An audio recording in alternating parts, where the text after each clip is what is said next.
Okay, this is really interesting. A study that came out a couple of weeks ago from the National Bureau of Economic Research looked at how AI can be used to assess leadership skills in actual humans. In their experiment, the researchers Ben Weidman, Yixian Zhu, and David Deming created problem tasks that have to be solved by small groups of people. One member of each group is the leader, and it's the leader who has to figure out the solution based on information the other members of their team provide them. It's a variant of what's called a hidden profile problem, in which no single individual has enough information to solve the problem, but by combining their information, the right answer can be found. And in case you're wondering, the problems are time constrained, and the participants are given a lot of irrelevant information as well as relevant information. So the role of the leader is not just to receive every piece of information that every teammate has and put it all together, but they have to ask the right questions in the right way to get the information that they actually need. Now, as I've described it so far, this might make a pretty interesting experiment, looking at what behaviors in leaders lead to the best outcomes.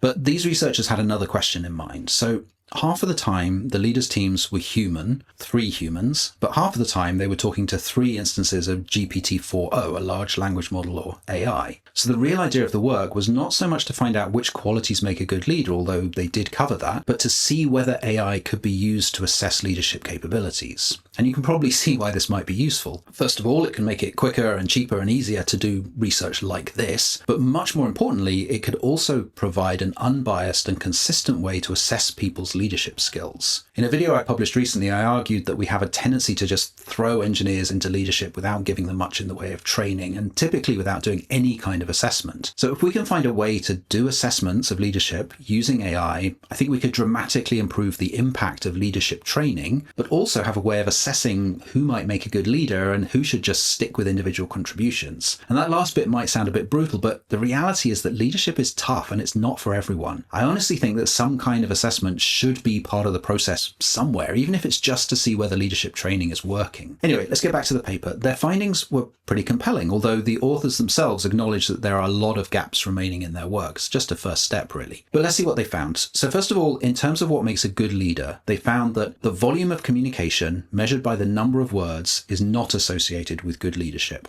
On the contrary, good leaders ask more questions and their teams engage in more conversational turn-taking. So, as we might expect, good leaders listen more and talk less. Sounds about right. They also say good leaders also tend to use plural pronouns referring to we and us. So I guess this means that leaders who say I a lot don't do so well as the ones who say we.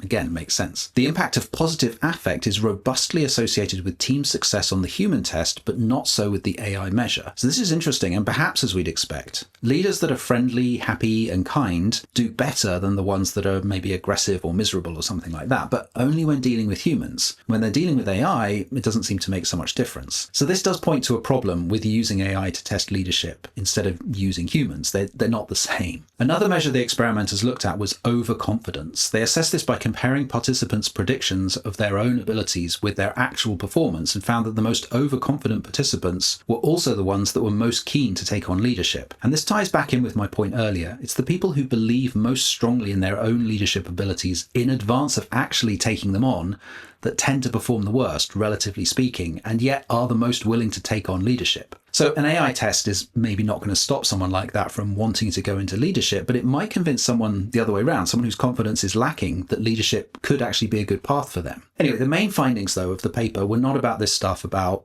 what qualities made for a good leader. The real idea of the paper was to find out whether it was possible and meaningful to use AI to assess leadership. And the results seem to suggest that it is. So first of all, they looked at whether leadership actually mattered. In other words, they compared the performance of a team with the performance of its individuals, and they showed that the correlation here was much lower than the correlation between the leadership strengths of the team's leaders and the team's performances. In other words, leaders matter. And most importantly for this work, the difference was about the same in the human experiments as it was in the AI experiments. So the AI experiments were a good proxy for human experiments. And this means that a good human leader performs better with a team of either humans or AIs compared with a bad human leader, which in turn means there's some hope that AI can be used to assess leadership skills. So the authors conclude, we believe that our approach to leadership measurement makes contributions on 3 fronts. First, our method offers a path to improving how leaders and managers are selected in the labour market. Our results suggest that the causal impact leaders have on groups is not strongly predicted by demographic factors, mirroring findings from the field. This suggests that current selection processes are overlooking many high potential leaders. So there wasn't a correlation between age, gender, race or education level and leadership performance in these tasks, but rather there is some innate quality that is independent of of demographics that makes for a good leader. My guess, based on my own experience, but also to some extent validated by this paper, would be that it's qualities like empathy, communication style, and self-awareness that make the difference. Certainly the paper showed, as I've said, that the most overconfident leaders tended to be the worst. Now, this paper is just a first step. It doesn't provide a solution. It's not the answer, but I do think it is a great first step. And I am confident that if we can build robust processes for both